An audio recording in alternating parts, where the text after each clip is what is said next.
What did I do to you? And I turned, looked at him and I said, what did I do to you, Floyd? He said, nothing. Julius Malema's haunting question to Floyd Shivambu echoes across South Africa, a painful reminder of the fragility of revolutionary dreams. Once brothers in arms, now divided by the very power they sought to challenge.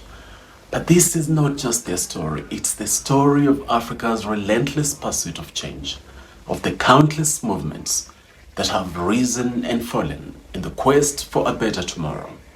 From the ashes of the EFF's internal strife, we can extract three priceless lessons for Africa's revolutionary movements.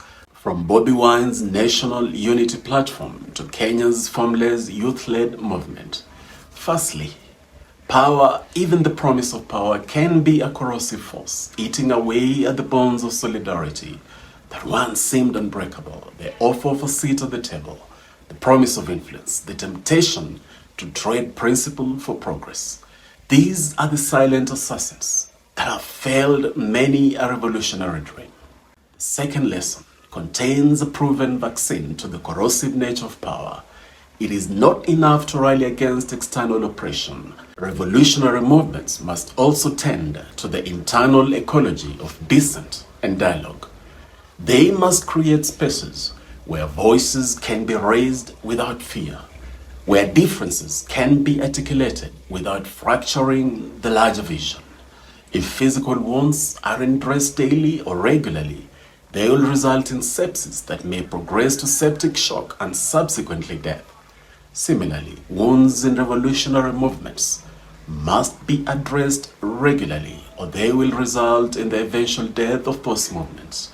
The third lesson unveils why revolutionary movements often sweep wounds under the carpet. Charismatic messianic figures are often the fuel of revolutionary movements. Julius Malema in EFF, Bobi Wine in the National Unity Platform. However, movements should be fueled by the power of their visions, not the power of their leaders. Julius Malema, if EFF cannot thrive without you, you are failing.